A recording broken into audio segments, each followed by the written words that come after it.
prepare for this setup and this picks and bans. That's a very good point, but we are into champion select straight away, as you mentioned, pretty quick here as Azir immediately removed. Gangplank, no surprises, is going to take the bench as well. Viger and Mordekaiser follow. Looking pretty standard, but lots of mid lane focus. There's the Tahm Kench band away. Yeah, exact same bans here from AHQ. Not really a surprise. Cloud9 will not get Will it be the fire Elise picks ban? in the That's mid lane for Incarnation. Question is that Lulu going to be the final ban here, and are they going to hand over that Elise to Mountain once again? Yeah, I think you can leave the Lulu up. Mountain's probably going to prioritize the Elise, so I would try and maybe spend a band on... Ooh, I was going to say TF, but I guess they're more scared of the Fizz. They took no time in picking up that Elise. Of course, probably still the most first pick champion of Worlds thus far. Already had a pretty considerable statistic, and now, so far in 3 games, first picked every time. Her early game is just dominating. And you Yeah. can see the difference between an Elise hitting cocoons and missing them does mean everything, but Mountain showed towards the end of the game a lot better performance on his Elise. Well, yeah, he did started with a couple snap with a couple snafus early, Working out the cobwebs, guys. That's what you have to do. but in the later game he did help considerably with a lot of those picks. As you were saying, started 0-2 and ended up going 3-2 and 5. Yeah. So 3-0-5 in the interim into the mid game, and it will be Darius and Lee Sin once more for Cloud9. Yep. And I would say, if it ain't broke, don't fix it, but it was pretty broke in the last game. So hopefully they can figure something out for the rest of the picks. Mountain considering Albus's Thresh one more time, and that's the pick combo that they managed to dismantle Invictus Gaming with. I think you just go for pick. How did C9 lose that last game? Just get crowd control in all the lanes. They can play the Gnar. Ziv has had a great Gnar game so far in this tournament. Play it into the Darius again. HQ, they already banned out the Tahm Kench, which is a great counter to the single target pick here. So, and I mean, Janna does have her weaknesses as well. Can't get blown up before she can even react. So I like it. Take the Thresh, take to the Jinx. Those are going to be locked in. You have tons of gank pressure now on that bottom side, just like we saw in the last game with the Kennen and the Shen combo. So you have a lot of change CC in both of these 2 lanes. And C9 are going to be looking... Will it just be the Tristana Morgana? So you can do that, and you can go with a Lulu Morgana combo and Black Shield plus Lulu Speed and Darius for the ultimate Juggernaut. But even so, the Lantern, there's nothing you can do to stop Thresh saving someone on the front with a Lantern. Oh, it's the Braum instead here for Cloud9. So Elimination going to be bringing the chair to the bottom lane. Now AHQ to round out their lineup. And does Westall just default back? He just looks down his list of mid lane and goes, Twisted Fate, probably the one that I'm going to go to next, because that one's not banned away. High probability, but Cloud9 are saving their mid lane pick for a counter pick. So Twisted Fate pick. I know that Westor is very confident in his Twisted Fate, but Incarnation also quite good on Assassins. LeBlanc is still up, and Incarnation's been quite good with LeBlanc as well. And are not really a surprise coming in from Ziv. Had an outstanding performance on that champion already. He's just been all around so good for this team. Yeah, got a fair bit of inspiration from Huni in that last game as well, who played an excellent Gnar into that Darius. And Twisted Fate, no surprise, going to be locked in. Well, if you're AHQ, maybe you're willing to take that risk with the TF just because you just saw how C9 lost. You know, if you were very aggressive, you're constantly diving those side lanes, you can get an advantage. Plus, TF does have a great setup for Elise. If you gold card, then it's a guaranteed cocoon to land, so there can be a lot of pressure put on mid, even if there's an assassin there. And it comes down to the 2v2 outplay. And as we saw in the last game, Cloud9 did lose the first 2v2 in the mid lane, which then snowballed against them. Well, taking some time here to lock in that mid lane pick for Incarnation. So that he does take away. Of course, his 2 main champions so far at Worlds have been the Azir and the Viger, but he's got a whole lot up his sleeve. We'll see whether it is the Orianna again. He could go back to that. Yeah. But it just doesn't feel fun to pick a champion that you lost with last time, and looks like the Lulu. So they are going to grab the Lulu after all. We'll see if Incarnation can put enough pressure on TF to keep him from gaining map control. Westor's TF is famed for a reason. Yeah. There's something for a very long time as well. Westor's champion pool. So it will be exciting to see him on a legacy champion there. And we can talk about Incarnation being pushed up in that lane. But with the targeted CC on the gold card, like you were saying, Kobe, into the cocoon, sometimes even Whimsy isn't enough to get you out of that situation. So Mountain prowling around the mid lane could be dangerous. Yeah. The other thing I am going to watch out for, if they do seek that 2v2, lane pressure is going to be really big to allow the supports to roam. If Albus also roams, then that just makes it so difficult for the Lulu lane, because he can also come from the bottom side with support ganks. If they do that, though, Cloud9 have high kill pressure. Tristana Braum, if the support ever leaves their lane, Tristana Braum can look for a dive. Yeah, we'll see whether they can actually make that one work. But ladies and gentlemen, tell us who you think came out on top in the picks and bans by tweeting at LOL Esports with the hashtag AHQ win or C9 win, and we'll see who has the edge coming into this game. And, you know, so far, Westor on his fabled Twisted Fate, coming off a pretty decisive victory against Invictus Gaming, and we'll see whether High able to rally the team and pick themselves up after that Fnatic loss for Cloud9. The trends have been really interesting today. I mean, we're only into the third game, but AHQ plays a pick composition in that first game of the series against IG, manages to control Vision well enough to eke out a win in spite of a shaky early game. C9 comes against Fnatic, gets dove by what is effectively a pick composition, has a lot of trouble. So AHQ, they already showed us today that they're good with this kind of composition. C9 may be a little bit weak. They have to overcome that right now. Yeah, I don't know. The last ban there from Cloud9, going with the Fizz rather than something like the Elise, might come and bite them in the rear end here, as Westor is sort of forced onto a champion with wave clear. So now they do have I like the idea of as well. that one away. Oh, they've caught Ziv though and burn his flash. See if they make use of it though.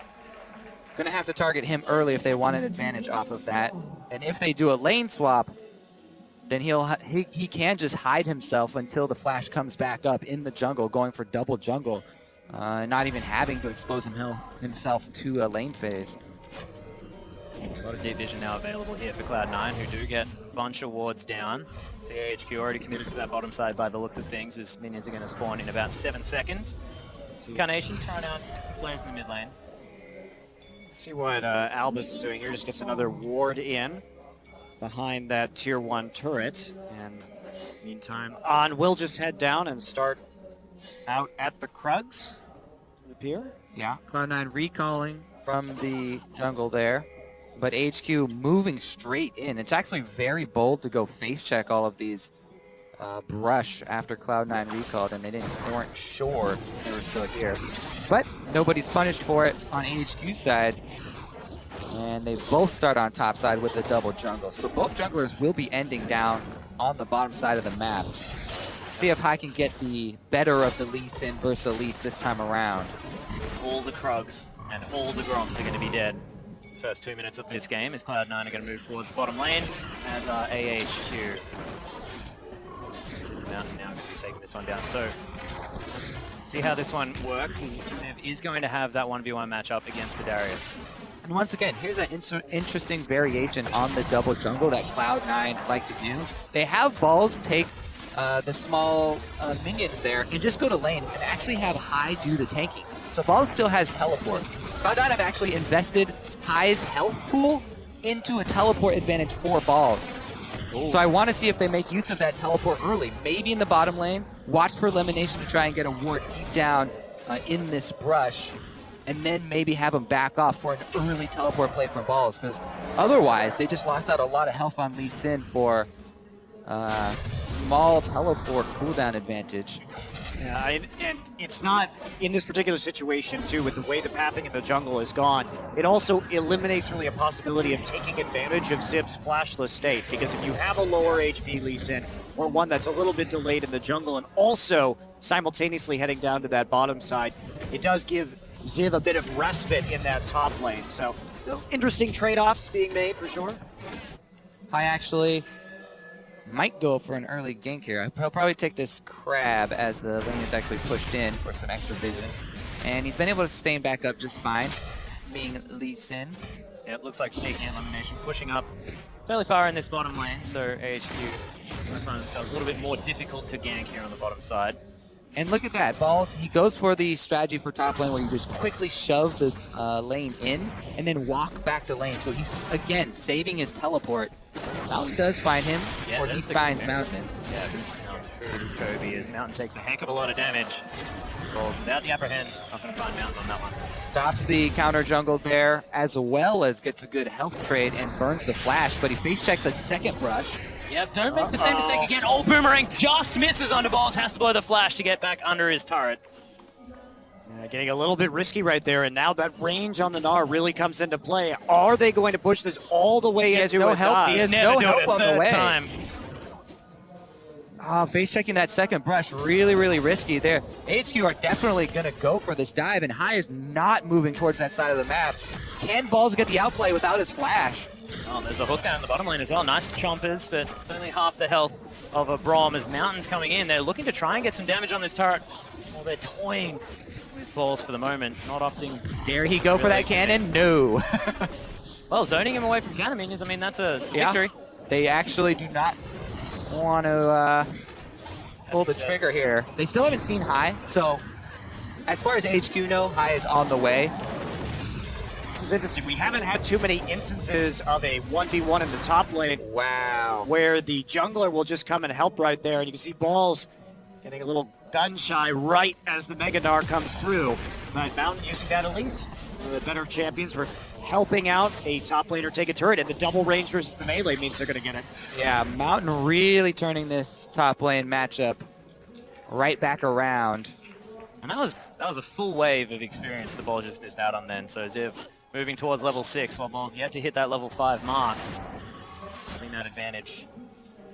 Well, they're really investing a lot of their time into Ziv. When you let the jungler just sit in the top lane, you give the enemy team so much more information. And also, you can see that C9, the price of this, they've started to get a pretty nice CS advantage on the bottom side of the map here. Because they've been able to play so freely without concern for the enemy jungler. Also, the advantage that High got from farming for pretty much that entire time. He's even been able to go back, grab that Chilling Smite as well as the longsword, so he's ready to fight. Flash towards top. Back up for Ziv now. So he successfully waited out that time period with the extra Elise pressure. Can't be trouble to clear out that ward. Yep, no. Doesn't have time. It's got to be killing them Krugs. Ziv going to hit that Mega Gnar now as well, level 6 to level 5, so Ball's probably not going to go too aggressive, but pretty safe at the moment with so much health. Now it hits level 6. Very curious to see how far Ziv wants to push this and where Mountain's going to go next, because that top lane turret is just hanging on by a thread. And do they want to try and push it out and get a freeze back? How much do they want to deny Balls in this matchup? Because in terms of CS, he's doing just fine. Bought it. They see Elise, though, with their River Pink Ward, so High's going to go for that counter jungle because he knows where the enemy jungle is. Westor's level 6, so he's going to teleport in. Oh, High! Oh, High actually could be in trouble here as the blue buff is up. Ziv hops over the wall. They spot him out. Flash already burned. Choice of Fate moving back towards the mid lane. Flash for Grom. What? Yes, sir. Yeah. It's 100 gold, man.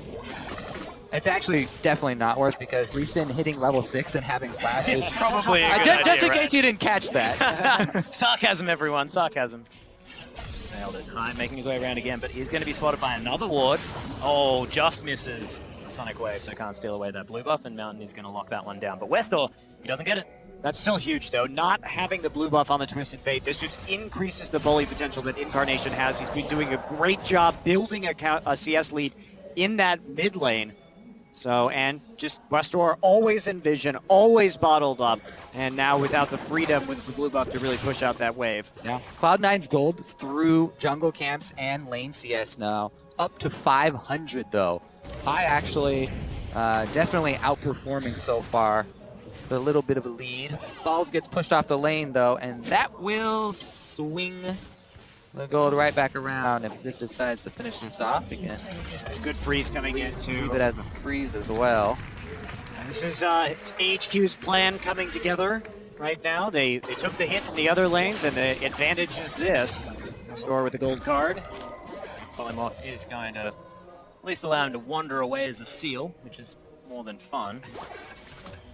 But he's being so bullied out of this lane. And a lot of it comes to rest. Oh, look at this jungle camp here, though. Oh, goodness, yeah. Incarnation moves first from the mid lane. Good positioning. Yep, the Winter's Bite does come down. Last proc of that passive, not quite there yet as the flash does come through. Decent use of the Death Sentence comes down and Westor finds himself all on his own, but Sneaky jumps in. Mountain uses the repel, may have to flash out of this one, does so over towards that Krug camp, and Westor, now there's 5 C9 members in that jungle and Balls can't quite close the gap on the apprehend. Gonna go for that red steal though. Cloud9 get the invade. Couple of flashes traded there. Braum passive dropping off of Elise was crucial. They couldn't get that last hit.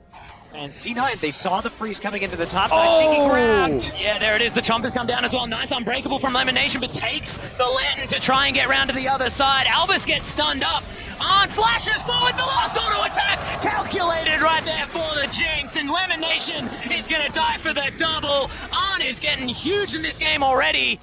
AHQ now trying to follow up. The gold card's down under high. Westor says thank you very much. He's coming back again. There's the gate. Yep, looking for more as Balls able to get a lot of damage through the dunk. Flashes out of the way, but it's not enough. Balls is going to sacrifice himself. Ziv gets a piece of the pie. And AHQ now pushing on the bottom lane. This game just exploded. And Incarnation going to take the mid turret, so Cloud9 gets something for that. Remember, Incarnation can't follow this game. He doesn't have TP. Worrying trend for Cloud9 is this is the 5th game in a row. Well, not in a row, but the 5th game that they have given up the first blood. HQ with the outplay down bottom. That was a very nice combination with Albus and On. So I want to talk about how that play got set up. So it all came from the tower take in the top side. When we saw Ziv take that turret and get the freeze, Balls did not want to overextend into that lane, which caused him to roam down and try and make a play on the bottom side where they had been pushing all game. And then this happened. On pushes the wave up, and then Sneaky gets caught very cockily walking into this lane, and they're going to get attacked by the minion wave here too. This is the impressive part from On. The flash for the rocket turns around. Auto attack's already in the air, so Sneaky even wastes his flash as well, and they turn it around.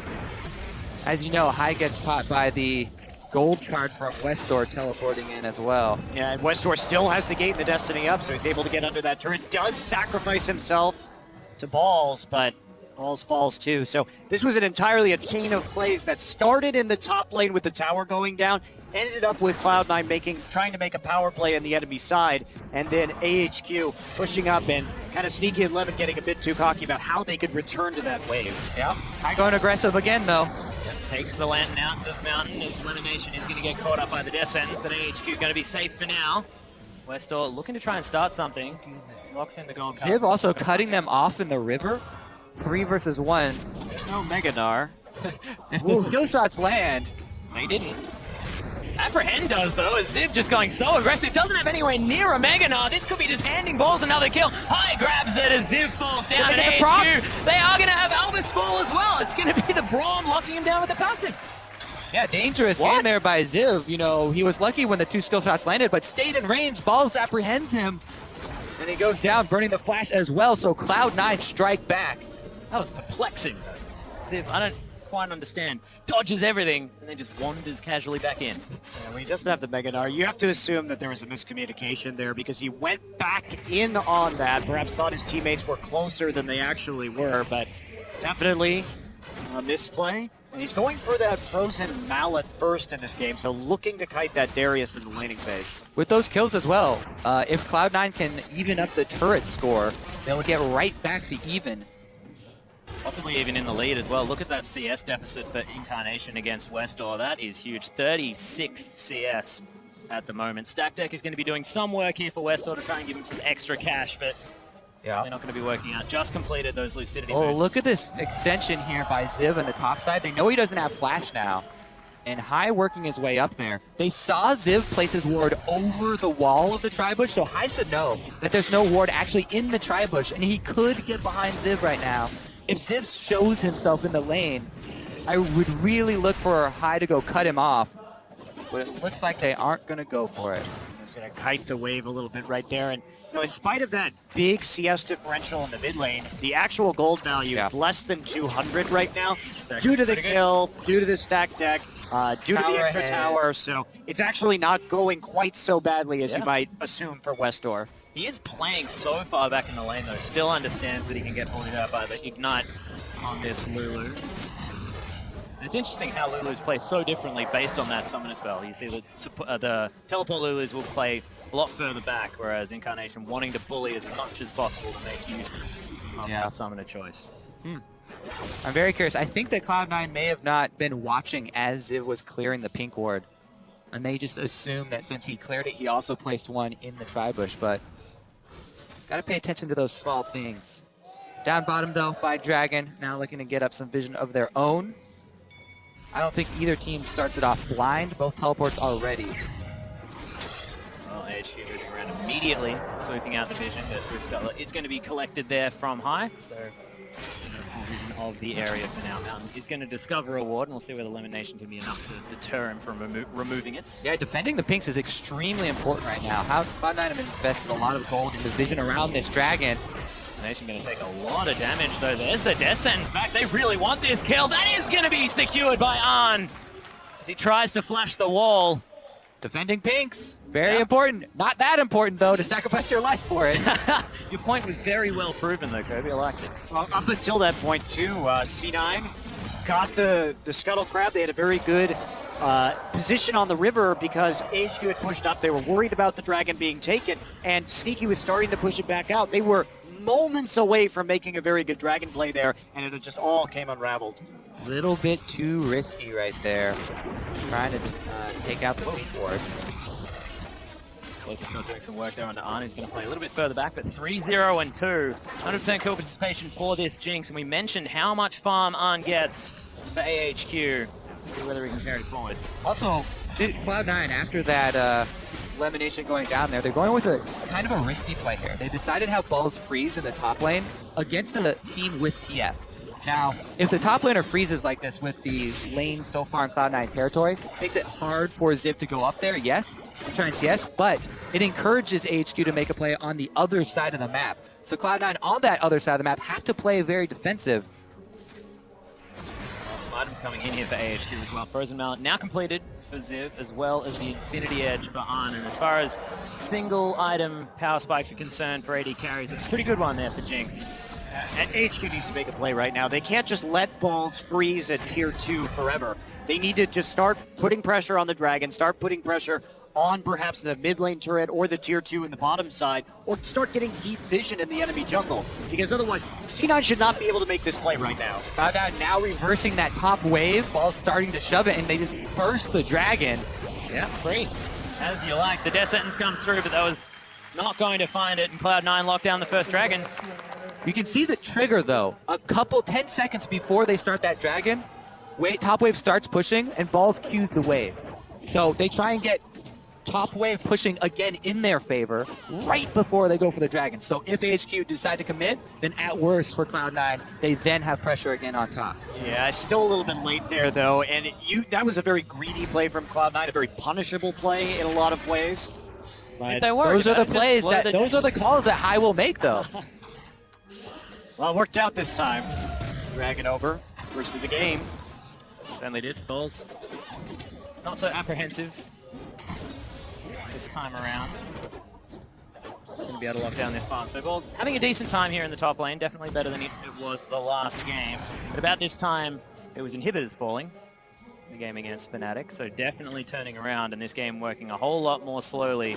That being said, AHQ will still have that gold advantage by about 1.2. Now, High seeing HQ have so much pressure out here on the top, goes, smites his Raptor buff, gets the proc, clears out that one ward on the backside of the red. Doesn't have the charge left to see that one, though, but at least gets up some defensive vision for Cloud9 around their red quadrant. You can see right there a couple of pings coming down from HQ on the bottom side. They don't have any wards, so take a couple pot shots with Jinx, but then Lantern right back out. You can see the cautious play, and it comes down to the vision now. HQ has to set up better vision. There's a slow. Yep, gold card comes down. The Unbreakable was there, though. Has to flash his way out. Does Westdoor. Cloud9 get a free summoner. Yeah, that's actually fairly key for them, because the thing that Cloud9 the reason that they're playing sort of defensive right now and playing cautiously and mostly defensive warding is because of Westward, because of the TF teleport. Taking out his flash, you know, attacking the source of the global does reduce some of that threat from HQ. Also a huge help that they got the mid turret down early, so he doesn't have that position of safety in the center of the map to operate from. Yeah, that was paid for with blood of the bottom lane. Yes, it was. The sacrifice. But decent AHQ wards on the top side of the map. Means that Ziv could potentially get up there and pressure that inner turret. HQ moving everyone around, trying to get down to defend this outer turret in the bottom lane. Sneaky hanging around there, but not going to stay for too much longer. They got to set something up now. There are many opportunities here for HQ. Ziv now coming down into the mid lane, will be pinged out, seen behind the red. Yeah, the battle for vision is completely over this red quadrant. HQ trying to keep up vision so that Ziv can continue to try and push. But Balls is playing it really well, not overextending, not letting Ziv make use of his Frozen Mallet build. This Frozen Mallet build really shines in the long lane when Nara is able to try and chase down Darius and has distance to punish him.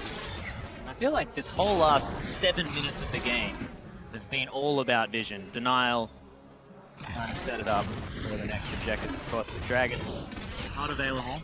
Seems like the next logical choice for AHQ would be sieging the mid lane, but just can't seem to do it. Incarnation with a bit too much wave clear at the moment and a 50 CS lead. Now on this Lulu, almost with that death cap completed. Small things here too. Sneaky with the Avarice Blade during this defensive farming period of Cloud9, whereas On went for the extra power and went for the full zeal. Sneaky's Avarice Blade earned him 250 so far, as he's been able to clean things up. Lemon now actually getting the Glacial Shad, so even though he showed an early no magic mantle, looks like he will try and grab the... We'll see whether Sneaky can keep that Avarice Blade 600 gold earned, so he makes up for the 3 kills. Evens it out completely. 9 kills. The correct mathematics. Got a ways to go so far, but it's still early in the game. But at about 75 minutes, Monte Cristo. I mean, those were also assisted kills, plus they had nothing to do with Steel versus Acid. All right. You're happy now, though, because there's lightning on the field. Oh, thank goodness. Just distract Atlas with the shiny. Yeah, exactly. The shiny thing. There we are. Oh, that crit, though. Incarnation taking AoE. Damage. Speaking of shiny things, Super Mega Death Rocket, that's the goal. As the zap doesn't quite find it on the Incarnation. Westall wants it. Blows the Destiny, but probably won't go too far. No, he's gating in, looking for something? No? Yeah, Incarnation dares him to come for the steal there. Okay, Wildcard's not going to get that. The Braum shield doesn't do anything blocking those giant rockets that explode anyway, so the rockets just explode and they still hit both of them. He has to play back into the Flame Choppers there as well, as going to secure high as the kill, and both towers in the mid lane. AHQ pulling the trigger at 21 minutes. Incarnation comes back, but he's getting crit. On just... He knows when his power spikes are. I've been loving watching this guy play Jinx in this tournament. So aggressive, knows when to flash forward to clean up the fights, and he has that trust in his teammates to back him up. Done it a couple times already this game, and it has paid dividends. Huge pick there by AHQ in the mid lane, setting him up to deal damage as they chained on Incarnation, and there's nothing you can do to protect against those Jinx rockets. So here's what it is. Incarnation is able to dodge the hook, but he goes back in and has to skirt around the Flame Chopper. So boom, Rocket explodes, still takes full damage. Rocket crits, still takes it. Bromwall did block one of them, but man, absolutely destroyed there. And it was such a huge swing because they got 2 turrets after it due to the Jinx quickly taking the turrets. And Westor too, his use of his ultimate may have seemed a bit gratuitous, but he actually delayed Incarnation's recall. He has a Lich Bane, so that bought them even more time to take a second tower, so it actually worked out quite well. And if you're talking about being able to take things from these fights as well, with a Twisted Fate with a Lich Bane as well as a Jinx, they can destroy turrets so quickly as Ziv going aggressive onto Sneaky. Gold card's down! Sneaky definitely caught in the wrong position there as Balls teleported in, but I don't know whether it was the best idea. Death Sentence doesn't land, but it doesn't matter. Everyone's piling on top of the top laner, and AHQ grab another couple of kills. I mean, Cloud9 were playing defensively for so long because of the Twisted Fate ultimate, but here they just lost it after losing that huge play in mid lane, and they overextend up top. Even use teleport to give an extra kill away to AHQ.